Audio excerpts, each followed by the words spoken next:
Here's what should terrify you. Every empire collapse in the last 500 years began with the exact same silent signal. Not war, not riots, not debt defaults, but a single moment when the world quietly stopped trusting the empire's currency. And right now, in 2025, the United States is drifting into that same moment. Not because of politics, not because of who's in the White House, and not because of chaos or conspiracy. It's because the mathematics of empire don't bend for anyone, not even America. Spain didn't think it could happen to them. Britain didn't think it could happen to them. The Soviet Union didn't think it could happen to them. And the United States today tells itself the same lie. We're different. It can't happen here. But here's the truth you were never meant to hear. Stage 6 doesn't care who you are. Stage 6 doesn't care about your military. Stage 6 doesn't care about your history or your pride. Stage 6 is a mechanism. And once it begins, collapse becomes unavoidable. And the signals that triggered Stage 6 in every empire before us are happening again right now. If you want to understand the danger we're in, you have to see the pattern. No empire in history ever collapsed out of nowhere. Every one of them followed the same 7-stage sequence: military overextension, currency debasement, debt spiral, loss of productive capacity, social decay, loss of reserve currency, and finally, sudden collapse. The last video showed how the United States has already completed the first 5 stages. Now it's time to reveal Stage 6, the moment that destroys empires. And the evidence for it is not hidden. It is written clearly in the past. Spain controlled half the world's silver in the 1600s. Their wealth seemed infinite. Their currency was accepted everywhere. But the moment Europe began doubting the value of Spanish silver, the entire empire cracked. Prices surged, imports exploded, silver flowed out, and the debts could no longer be sustained. Spain didn't fall because of a lost battle. Spain fell because its currency died. When trust evaporated, so did the empire. 2 centuries later, Britain found itself in the same position. For more than 200 years, the British pound was the backbone of global trade. The world trusted it, but 2 world wars shattered the illusion. Britain borrowed too much, printed too much, and lost too many foreign creditors. By 1945, the world quietly shifted to the US dollar. Britain didn't lose the empire on the battlefield. It lost it in the bond market. The moment its currency lost reserve status, its global power evaporated. The Soviet Union collapsed even faster. Its currency was never fully trusted, but once global trade partners abandoned the ruble, the unraveling was instant. Imports stopped, inflation exploded, workers weren't paid, and in just 900 days, the superpower ceased to exist. Not because its military failed, not because its ideology failed, but because its currency failed. Different empires, different centuries, same outcome. Stage 6 was the moment of death for each of them. And the United States is now approaching that same threshold. Most people think reserve currencies fall because of war or corruption or elections. But the real cause is far more structural. Reserve currencies fall because global trust shifts. And once that shift begins, it accelerates until there is no way back. Stage 6 starts quietly, invisibly, and then suddenly becomes unstoppable. The first sign of Stage 6 is when foreign buyers stop trusting your debt. For decades, foreign nations bought trillions of dollars in U.S. treasuries. They funded America's spending. They propped up the dollar. They kept interest rates low. But that era is ending. China is selling. Japan is selling. Oil nations are diversifying, and global demand for U.S. debt is weakening for the first time in modern history. When demand drops, interest rates must rise.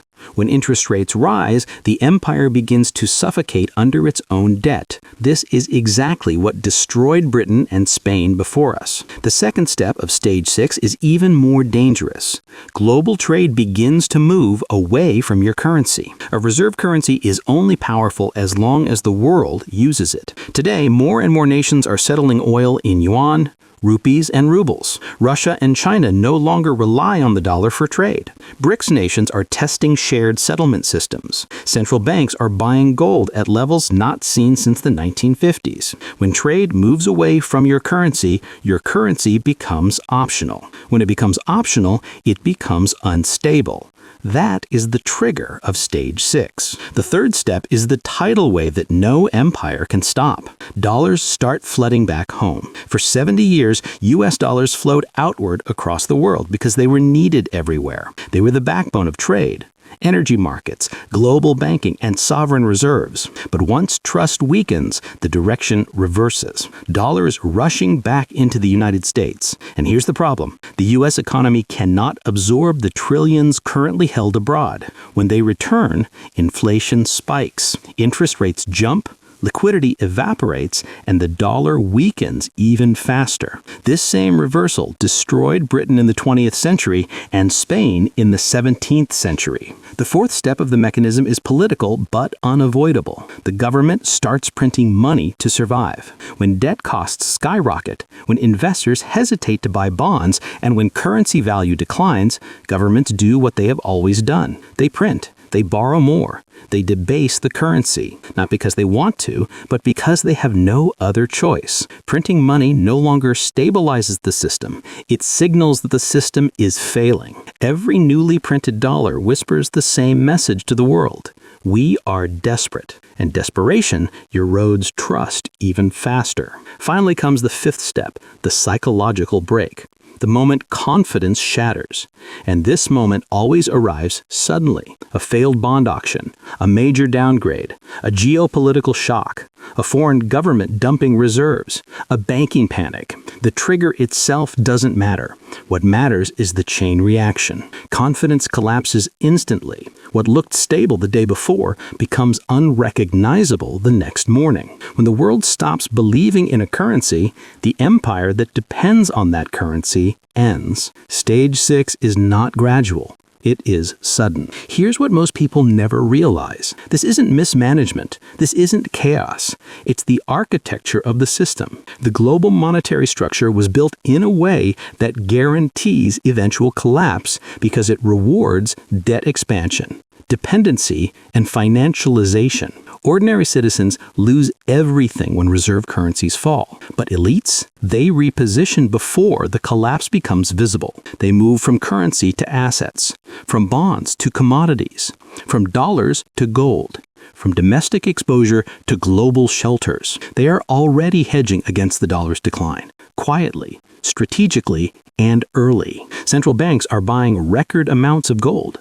Sovereign wealth funds are diversifying into non-dollar assets. Megabanks are repositioning portfolios. Nations are building alternative payment systems. These are not random decisions. These are stage 6 preparations. And the people making them are not panicked.